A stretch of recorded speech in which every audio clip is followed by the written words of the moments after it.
నమస్తే, welcome to editor analysis. Andhra Pradesh రాజకీయాల్లో కాపు సామాజిక వర్గం ఎప్పుడూ అత్యంత కీలకమైన శక్తిగా పరిగణించబడుతుంది. రాష్ట్రంలో సంఖ్యాబలం పరంగా రాజకీయ సమీకరణాలను ప్రభావితం చేసే సామర్థ్యం ఉన్న అతిపెద్ద సామాజిక వర్గాల్లో కాపులు ముందుంటారు. ముఖ్యంగా ఉమ్మడి తూర్పుగోదావరి, పశ్చిమ గోదావరి జిల్లాలు, కోనసీమ ప్రాంతం, విశాఖపట్నం, కాకినాడ, అనకాపల్లి, విజయవాడ పరిసర ప్రాంతాల్లో కాపు ఓట్ బ్యాంక్ ఎన్నికల ఫలితాలను ప్రభావితం చేసే స్థాయిలో కూడా ఉంటుంది. అయితే ఆంధ్రప్రదేశ్లో రాజకీయ పార్టీ అధికారంలోకి రావాలన్నా కాపు వర్గాన్ని పూర్తిగా విస్మరించే పరిస్థితి ఉండదు. మరి ఇలాంటి సమయంలో అంబేద్కర్ కోనసీమ జిల్లా రామచంద్రాపురం నియోజకవర్గంలోని వెంకటాయపాలెంలో ఈ నెల 21న జరగబోతున్న వైసీపీ కాపు నేతల ఆత్మీయ సమావేశం రాజకీయంగా ప్రాధాన్యత సంతరించుకుంది. ఎమ్మెల్సీ తోట త్రిమూర్తుల నివాసంలో జరగనున్న ఈ లంచ్ మీటింగ్ను సాధారణ సమావేశంగా చూడలేమని రాజకీయ విశ్లేషకులు భావిస్తున్నారు. ఎందుకంటే 2024 ఎన్నికల ఫలితాల తర్వాత ఆంధ్రప్రదేశ్ రాజకీయాల్లో జరిగిన భారీ మార్పులు, కూటమి ప్రభుత్వం అధికారంలోకి రావడం, వైసీపీ చరిత్రలోనే అతిపెద్ద పరాజయాన్ని ఎదుర్కోవడం వంటి పరిణామాల నేపథ్యంలో ఈ సమావేశం జరుగుతుంది. అందుకే అందరి దృష్టి దీనిపై పడింది. ఇప్పుడు మరి గత ఎన్నికల్లో వైసీపీకి వచ్చిన అతిపెద్ద దెబ్బల్లో ఒకటి సామాజిక వర్గాల ఓటింగ్ ధోరణిలో వచ్చిన మార్పు. ముఖ్యంగా గోదావరి జిల్లాలో గతంలో వైసీపీకి మద్దతుగా నిలిచిన కాపు ఓటు గణనీయంగా కూటమి వైపు వెళ్ళిందనే విశ్లేషణలు వెలువడ్డాయి.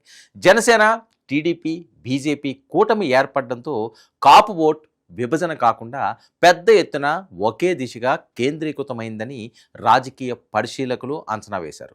ముఖ్యంగా పవన్ కళ్యాణ్ ప్రత్యక్ష రాజకీయ ప్రభావం, జనసేనకు లభించిన గుర్తింపు, కూటమి వ్యూహం కలిసి వైసీపీకి భారీ నష్టాన్ని కలిగించాయని వార్తలు. మరి ఇప్పుడు అదే నేపథ్యంలో వైసీపీ అనుబంధ కాపు నాయకులు సమావేశం కావడం వెనుక కేవలం సామాజిక చర్చలు మాత్రమే లేవని రాజకీయ వర్గాలు విశ్లేషిస్తున్నాయి. మరి భవిష్యత్తులో కాపు వర్గం రాజకీయంగా ఏ దిశగా వెళ్తుంది?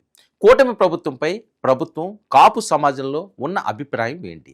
జనసేన ఎదుగుదలతో సాంప్రదాయ కాపు నాయకత్వానికి ఏర్పడుతున్న సవాళ్ళు ఏంటి? మరి ఇటువంటి అంశాలు ఈ సమావేశంలో ప్రధాన చర్చకు వచ్చే అవకాశం స్పష్టంగా కనిపిస్తుంది.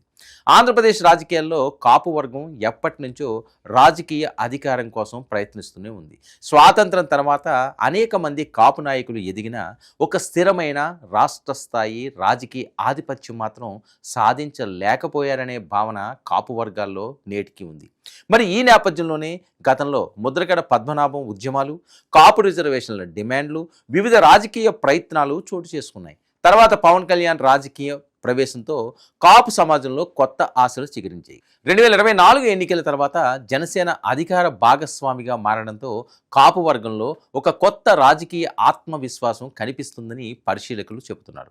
ఇదే ఇప్పుడు వైసీపీకి ప్రధాన సవాల్గా మారుతుంది. గతంలో కాపు వర్గంలోని గణనీయమైన నాయకత్వం వైసీపీలో ఉండేది.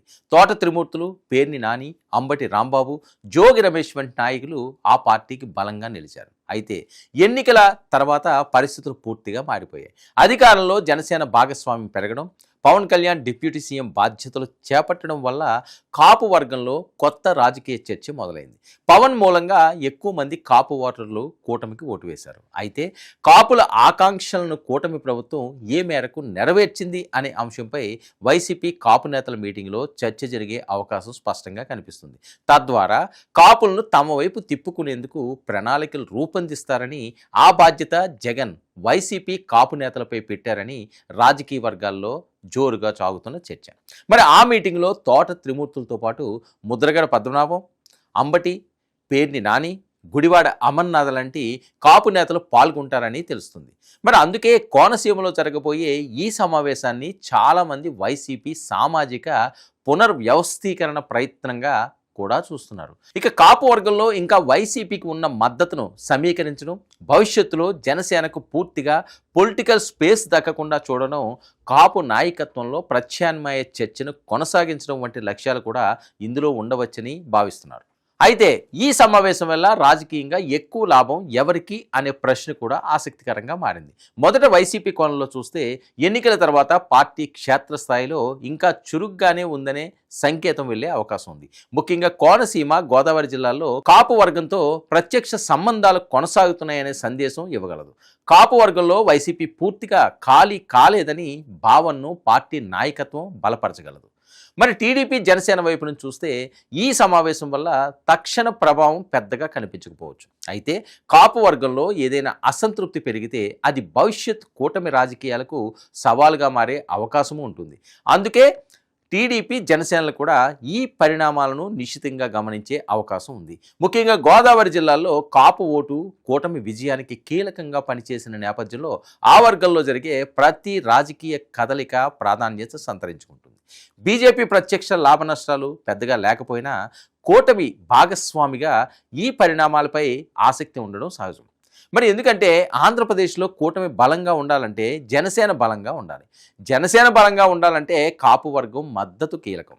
మరి ఈ సమావేశం తర్వాత మరో ముఖ్యమైన ప్రశ్న ఏమిటంటే, ఇది కేవలం కోనసీమ స్థాయి సమావేశంగానే మిగిలిపోతుందా, లేదంటే రాష్ట్ర వ్యాప్తంగా కాపు నాయకుల వరుస సమావేశాలకు నాంది పలుకుతుందా అనేది. ఇటీవల వివిధ ప్రాంతాల్లో కాపు సామాజిక వర్గానికి చెందిన నాయకులు సమావేశం అవుతున్న నేపథ్యంలో ఈ మీటింగ్ కూడా ఒక పెద్ద రాజకీయ చర్చకు వేదిక కావచ్చు. మొత్తంగా చూస్తే వెంకటాయపాలెంలో జరగబోయే కాపు నేతల ఆత్మీయ సమావేశం కేవలం ఒక లంచ్ మీటింగ్ మాత్రమే కాదు. 2024 ఎన్నికల తర్వాత ఆంధ్రప్రదేశ్లో మారుతున్న సామాజిక, రాజకీయ సమీకరణలకు ప్రతిబింబంగా దీన్ని చూడవచ్చు. కాపు వర్గం భవిష్యత్ రాజకీయ దిశ ఏంటి? మరి వైసీపీ తిరిగి ఆ వర్గంలో పట్టు సాధించగలదా? జనసేన తన ప్రభావాన్ని మరింత విస్తరించగలదా? కూటమి రాజకీయాలపై దీనివల్ల ఎలాంటి ప్రభావం పడుతుంది? ఇలాంటి ప్రశ్నలకు సమాధానాలు వెతికే ప్రయత్నంగా ఈ సమావేశం కనిపిస్తుంది. అందుకే కోనసీమలో జరగబోయే ఈ భేటీపై రాష్ట్ర రాజకీయ వర్గాల దృష్టి మొత్తం కేంద్రీకృతమైంది. ఇది ఈనాటి editor analysis. Stay tuned to 99 news.